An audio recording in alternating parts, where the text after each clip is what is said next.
आप अभी बोल रहे थे कि जो रूह होती है ना वो अल्लाह खींचता है, रूह के बारे में बात कर रहे थे। तो मेरा सवाल इसी से रिलेटेड है कि रूह जिस्म के किस हिस्से में होती है जिसे अल्लाह खींचता है तो हमारा इंतकाल हो जाता है, हम मर जाते हैं?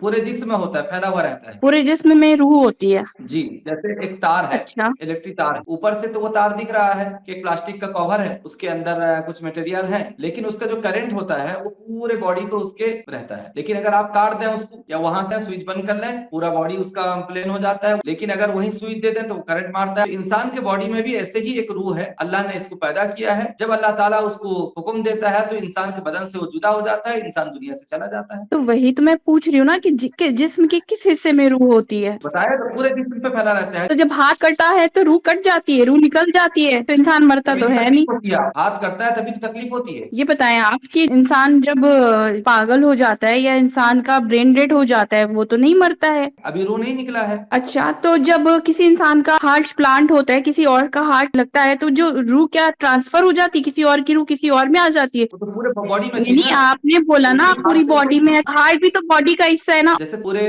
तार पे इलेक्ट्रिक होती है, अगर कोई पार्ट खराब हो जाता है आप उसको काट लेते हैं, दूसरा पार्ट जोड़ लेते हैं, तो फिर उस पे इलेक्ट्रिक आ जाती है। तो ऐसे ही अगर इंसान का कोई बॉडी में चोट आ गया, कोई डैमेज हो गया, दूसरा कोई पार्ट लगाकर उसमें लगा दिया गया तो वो फिर उसमें आ जाती है। अब इसमें क्या ऑब्जेक्शन है? देखिए इंसान की तो आप बॉडी ये जो है जो ना। उदाहरण, एक सेकेंड, आप ये जो उदाहरण दे रहे हो ना, आपके जो उदाहरण है वो बहुत बेतुके उदाहरण रहते हैं, ठीक है? आप एक इंसान की कंपेयर आप तार से नहीं कर सकते, ओके? देखो आपके आप इंसान उदाहरण का ही कंपेयर बेतुके तार से हैं, करिए। पहली बात। हम जी हाँ, हम पहली कह बात, रहे आप हैं मुझे दिखाइए रेफरेंस, आप मुझे कोई रेफरेंस दिखाइए, कुरान से आयत आप दिखाइए इतना कि आप जो इतना रूह गुस्सा होती है मत पूरी होइए। बॉडी में होती है। एक ठीक मुस्लिम है, आप सूफिया, पहले मेरे इतना को। गुस्सा मत होइए, आप आराम से, आपको दिखाएंगे, कोई बात नहीं। आपके सवाल का असल में जवाब मिल गया इसलिए आप इतना गुस्सा हो रही हैं, गुस्सा नहीं होना चाहिए। देखिए रेफरेंस सीधी सी इसकी ये है कि हदीस पाक में आया है कि जब इंसान कोई गुनाह करता है, जब उसका इंतकाल होता है तो उसके रूह को ऐसे खींचा जाता है जैसे किसी कांटेदार चीजों पे कपड़ा लपेटा हुआ है और उसको खींचा जाए तो वो कपड़ा